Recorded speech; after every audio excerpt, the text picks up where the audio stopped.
And what we pushed them to do and what they started to notice was working so well is they made that into an outbound thing like canvassing, wherein they would make sure their people got out from behind the booth, from behind the table, and were actively going and meeting different people. They're starting up sales conversations. Maui Mastermind presents the Business Coach Podcast, answering your questions and providing real actionable insights for building a better, stronger, more profitable business without sacrificing your time, life, or freedom anymore.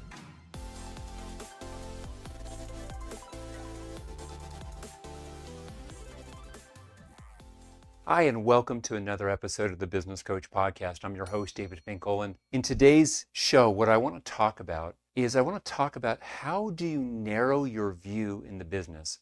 So where this came up, I was doing a coaching session myself with a group. I think we had like 20, 25 of our clients had registered for a small group coaching session that I led. I do them several times a year where I'm the one leading it versus our coaching staff, and we were talking about growing sales. And one of the things that came up in this coaching session was that when people have a struggle in the business, their first solution is to think that to grow sales, they should go wide. And that's almost always a mistake, that when you're having a challenge in the business, a better solution is to go deeper until you find what really is working, and then you can broaden from there a little bit. And now let's go with an example what that might be. So we were talking about having this really good conversation about how in the world that our clients are noticing that a lot of the things that they were doing for their online marketing, the effectiveness of that has changed, especially those things that are algorithm driven. So if they were doing advertising on Facebook and Instagram or LinkedIn or other places where YouTube ads, where algorithms drive, there's been all these changes in the algorithms. And as those changes have happened, what we've noticed for a lot of clients is their cost per lead has gone up, the lead quality has gone down. And so most companies' solutions for that, it becomes a trap. They think, it's not working. We've been doing this, so let's try a little bit more, let's try a little bit more, let's try a little bit more. And they end up going wider. And they increase the ad budget, they try more things, and they go broader on the audience that they're targeting. And what we've found from our most successful clients is that when they have that momentary challenge, they're going to pause for a second and say, in this world that we're going after, and we're looking for our best types of clients, where are the known winners that we have that we can feed our winners? And that's a really important distinction. So I'll give a couple of examples for that right now. To our Business Coach Podcast listeners and viewers, I wanted to just for a moment here pause and tell you about a brand new tool that we've taken about a year and a half to create. It's called the Ultimate Business Owner's Toolkit. And in there you'll find 6 of the best, most popular tools that we've created for use with our business coaching clients to help you scale your company, to make it more profitable, and quite frankly, to make it more of a joy to own. All the tools are right there with really short and simple 5 to 10 minute introductory teaching videos that show you exactly how to use those tools to get them producing for you and for your company today. So for information about more of that, you can see the show notes, or you can go to mauimastermind.com and go to the resources section and get your copy of that toolkit and get access to that now. With that said, let's get back into the podcast. So one of it comes with a construction world. So I'll talk about for a contractor. And then I'll come back and talk with more of a white collar services business as well. So there's a contractor we work with. They have a specialty construction business. And in their company, what they discovered is that their cost per lead started going up. But one of the things that was working well for them was an old school tactic called canvassing. Now, canvassing, if you're not familiar with it, is when you send your sales team out into the field to equivalent of knocking on doors, right? It's the in the field version of cold calling. And so in their world, they would be doing a job at one home. I'm going to make my little house here. And then they would go to all the different neighbors' houses and they would knock and just to see if on these other houses, was there an opportunity for some business for doing these other houses? Or another place they would do that with was the home shows that they would do, or they would go and have a booth at a show or a table at a show or an outdoor event. The old school way is they would be behind their table waiting for people to approach to talk with people. It's the event version of waiting for inbound leads. And what we pushed them to do and what they started to notice was working so well is they made that into an outbound thing like canvassing, wherein they would make sure their people got out from behind the booth, from behind the table, and were actively going and meeting different people. They're starting up sales conversations. Hi, I'm David with Acme Builders. How are you? Hey, what brings you to the show? Are you working on an addition for your house, or what are you doing here? Right, asking a qualifying question. Oh, that's great. What's most interesting to you about that? Got it. And now they can start looking and saying, hey, I'm curious for you. Have you looked into how you're doing your outdoor living space? Have you seen any of the things that you can do to turn outdoor square footage into just a beautiful third space for your home? Oh, let me come over to our booth. Let me show you, right? They would do this part. And for them, they went deep to go wide. And where they might have in the past done 20 to 30 of these events, they were pushing it up. How can we do 70 plus of these events, 80 of these events, 90 of these events? Because they were working so well. So again, that's an example with a blue collar service business, a contractor. Let's give another example here if we can. So when you think about going deep and then and only then going wide, the same thing can apply to a professional services firm. So I'll give an example for it. Would say that you had I'm thinking of a business we work with that has a very specific niche that's their best customer niche. And so when they were working with this niche in a consulting business was what they were doing. At first they said, David, here's our different ideas and our different tactics for how we're going to be generating leads. And they had idea number 1, idea number 2, idea number 3, idea number 4, idea number 5. We're going to try referrals. We're going to go back to our existing leads in the pipeline and work them better. We're going to go back and reactivate old customers. We're going to be using advertisements. We're going to be using an active referral process. They had all these different ideas. They're going wide. Before I go wide, I ask the question, do I have a clear winner of my existing activities? And I focus on my clear winner. And on that clear winner, I go deeper, I go deeper, I go deeper. And if it works, I feed that winner and scale that winner before I try to go all the way broad. It's an important distinction for you in your business. So let me ask you, are you noticing in your sales and marketing area, for example, that you're noticing that things got a little bit noisier in the market space as AI made it easier, for example, to create sales copy? And more people started using sales copy more and more similar on their landing pages. Have you noticed it's gotten harder to have distinction there? Great. So where is your winners? If you look at your marketing or sales activities, which ones are clearly your winners? And ask the follow-on question of how can I scale those winners? Can I put more time, attention, money, and resources behind them by stopping some of the other and putting more toward your concentrated winners and really amping those up? Again, we go deep into what works first before we just go wide all the way across for the others. Now, it is important to always have a little bit of some smaller tests going on in these other functions, because you never know when something that's working really well might stop working. Another client of ours was doing Instagram ads, and for their business, those Instagram ads, which they were spending probably $600,000-$700,000 over the course of the prior 2 years before then, were really producing good clients, but they stopped working and they didn't have the other tests going, and so they really were in a world of hurt. So go deep, then grow that, but also you're still going to need to keep a layer of testing. So that's one example of this idea of going deep before going wide. So I'm going to come back to this idea. When you're looking at your sales and marketing functions, feed your winners, starve your losers, which brings me to the next 2 ideas I want to share with you to help make this idea of going deep versus wide to help you grow your sales, which is the focus of today's episode. How can we help you to grow your company's sales? Right? Let's do that part of it here together.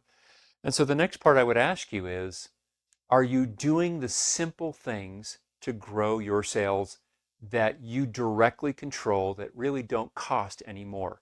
So I'm going to share with you 3 right now. 1, reactivation. Are you going back to the customers that used to buy from you and asking them to buy from you again? I was on that group coaching session. I was sharing this concept. And one of the guys on there, his name's Sean, he's been a client now, I want to say probably 4.5, maybe 5 years. He's got a business called DNS Signs out in California. They do outdoor advertising and also a lot of really high quality, not fluorescent lighting signage, but the signage that has the really cool color effects to them and so forth. And I'm blanking on the name of that kind of tech piece of it. And his comment was when he used this reactivation and he called up old customers, what he found was 5 of them said to him, "Oh, I'm so glad you called. I've been wanting to come back for another project with you, but I just lost your number." And we were laughing. Whether that's accurate or not in terms they lost the number, he became what we call top of mind because he reached out to them. And it's simple. Pull together the phone numbers and the email addresses of those customers. If you have fewer than 100, it should be a phone call with a direct email or possibly even some letters being sent out.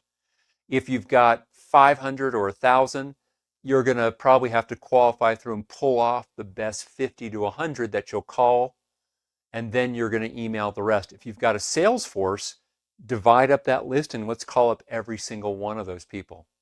Now, let's say you have thousands of them, then it's going to probably be more driven by qualifying to narrow who should be calling which leads and which leads should be followed up on by email or even in some cases direct mail. Now, you'll notice I say direct mail, which is fairly expensive, right? In today's world, you might be spending anywhere from $2 to even $3 per direct mail letter sent to somebody, depending if it's an A, a small little number 10 envelope, the normal kind of letter size, or if it's a 9 by 11 or 10 by 11 envelope. Let's say it's $3 and you're going to send out 500 of these to customers. If it were me, these are past people I'm reactivating with that part, I probably wouldn't do the larger envelope. I probably would do the smaller envelope, but I would probably do it in small batches, 50 that would go out this week, 50 that would go out the next week, 50 that would go out the week thereafter, and pause for a second to see where we stand. I'd make some adjustments. And when these 50 go out, if the letters are going to hit and you're dropping the mail on a Monday and they're going to be hitting on Wednesday, Thursday, Friday, I would make sure that I'm making my calls to coincide either right around the time they land or perhaps even better, a few days, business days afterwards with that part. So mail this week, call the next week. Mail the next group, call them the following week. And so you can break it up. Now, if you've got 9 people on your sales team, you could probably do, mail all 500 in the first week and divide up the list and get all those people with a good call at the right window of opportunity. But the more things change, the more old school works. In a crowded, noisy marketplace, the old school ways of just picking up the phone, the old school ways of just sending an actual physical letter, they just stand out because they cost more time and attention, etc. So reactivation is one that you absolutely should give some consideration to grow your sales. The next one that I think would be really important for you is what are your referral systems? And on the referral systems that you have, let's actually put this down as referral systems, let's talk quickly, the difference between word of mouth and referrals. Word of mouth is passively one client telling another client about you. You don't control it, the client just does it organically. That's a lovely thing, but we're talking about formalized referral systems. So for example, here's several examples that you can use for it. You can create a referral event. Let's say you have a financial services company that you do high-end wealth advising and high-end financial services. Great. Maybe you're going to create a wine tasting and you're going to invite a dozen of your best clients and say, hey, each of you can bring up to 2 different people with you, right? 2 different guests for you. And that's where we max out. You could do something like that. You could do like one IT services company that we work with did. They did lunch and learns and they said to people, hey, We're inviting you to be part of this. And what we're going to ask is, you have one invite to give to another company in your industry that you think they would get value from learning about, 5 ways to protect themselves from cyber hacking, and 4 ways to use AI to increase automation in your business and reduce costs and increase scale, right? These lunch and learns where they asked their client to come and they gave the client the ticket to bring someone else along. Referral events work really well. And just think about it. Like when you look at live TV, no one watches network TV the same way anymore. I mean, my kids watch it on YouTube, right? That's just the way the world has changed. They're not going to watch it live. They're going to watch it when it becomes streaming and bingeable. But the one exception to that is with live sports, right? You're going to get people because of the live nature that they get them there, and so the viewership goes up. That's why ESPN is so valuable relative to other networks. It's a big deal. That live element of sports has a real place there. So referral systems, referral events is another way to go with that part. The third kind of referral system that I'll just mention to you, besides the 2 that I've just shared, which I think is another no-brainer for you, which is to find ways to formally give attention when people refer clients, to take someone who happens to refer a client or a customer, give them the attention that they've earned so that they'll now refer more clients. So the system might be, Joni refers a customer to you. Immediately, you're going to send out a thank you, a handwritten card saying thank you for that. I so appreciate that. When you do that, not only is it you saying how valuable you found the service yourself, but you're saying you want to help us. And that means the world to me. So I think that's an example for it. Maybe it's a phone call. People say all the time, oh, we should offer money for referrals. Well, you got to be careful about that. Now you're polluting the relationship, and it can work, but it can also work really strongly against you.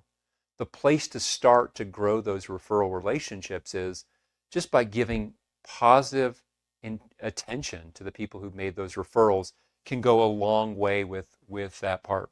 So I'm going to give you one more sales idea that I think would be a useful one for you. And we're going to call this funnel thinking.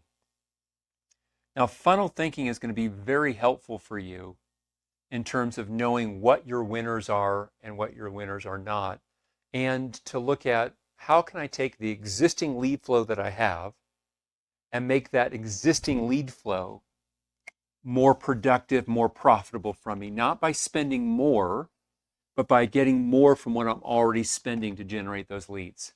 And I'm going to give you an example by what I call box to box to box. And so the way it works is you're going to map out all the steps in your sales process. Like the lead comes in, and then the next box is you have your first phone conversation, number 1. And the purpose of this is to set a discovery call. And then you're going to hold the discovery call, for example. And again, this might not be your sales process, but bear with me. You're going to set your discovery call. And at that discovery call, you're going to ask all the questions, and you're going to actually sell your product or your service. And some of these people are going to go ahead and buy your product or service, and some won't. So this is a simple 4-step sales process. Step 1, lead comes in. Step 2, you have the initial qualifying phone conversation, and if they're qualified, to set the discovery call. Step 3 is the discovery or actual sales call itself, and step 4 is the decision that they make to buy. Great. So those are your boxes, and then in between each of these boxes, you have an arrow, and every one of these arrows is a conversion point. And so what we do is we simply say, if we had 1,000 leads come in, and of those 1,000 leads come in, I end up reaching 100 of them by phone, my conversion rate is 10%. The number of things that are in the second box divided by the number of things in the first box. That's your conversion point for this arrow. Out of these 100 phone conversations to qualify and set a discovery call, if I am able to have 50 of those turn into discovery calls, 50 divided by 100 says I've got a 50% conversion at this point. And of those 50, if I find that 40 of them end up buying, I've got an 80%, 40 divided by 50, an 80% conversion point. And so the moment I map this out with actual numbers, box to box to box, the moment I start creating a simple math spreadsheet or scoreboard based on my conversion points of each box into the next box, what that now becomes clear is I can say of all these different places, where's the most important one for me to focus in on? And in this sales process, this conversion point right here is probably your biggest leverage point. How do I get more of those leads that come in to actually have that first conversation? And now when I discover which conversion point is the one that has the biggest possible impact, now I get asked the question, what are the ways that I can make this leverage point better, this conversion point better? I could speed up the speed to lead. I could go from right now, maybe it takes me 3 or 4 days to call them, which is how can I call them back within 30 minutes? How can I call them back within 5 minutes? Every time someone fills out a web form, can I have it automatically go to a round robin of my Salesforce, and whoever calls the lead back first gets it? Can I have a person right there at the front desk whose their job is to get back to them faster? Can I have the lead coming in be not just by web form, but can I have them actually make it a phone call, convert it to a phone call or a phone chat on there? Can I turn it to an AI version of that so that they always get, and I can brainstorm more and more ideas. The point I'm making is that when I get my process out as a funnel and I map out what my current conversion points are, it becomes obvious which conversion point should get the best of your attention. The mistake I see many people make, and it goes back to what we originally talked about, they try to go wide. They try to fix everything about the whole funnel altogether, and that's too hard. A better is to go narrow and to pick the one leverage point to focus on first. And then when I fix that leverage point, I can then ask, what's the next leverage point to fix? And perhaps the next leverage point as I'm looking here might very well be from the phone to the discovery call, depending on that part. But I fix one well versus try to fix everything at all. Going from an 80% conversion rate to an 82% conversion rate, not going to make a big difference from you. But going from 10% to 15 or 20% is going to lead to a lot more sales for your company. So let's sum this all up here. We said in today's podcast, we're focusing in on how can we go deep versus going wide. And by going deep versus going wide, feeding our winners by starving our losers and reinvesting the savings into our winners, that allows us to grow sales not by just spending more money, but by more prudently and strategically investing the limited time, attention, and talent that we have in addition to the marketing and sales dollars. So I hope you like the ideas that I gave you today. My coaching to you is to pick one of the things I shared, just one. Don't try to do them all. Pick one that you're going to implement over the next 30 days. As always, thank you for being part of the Maui community. Thank you for listening to the podcast. We'll see you next time on The Business Coach.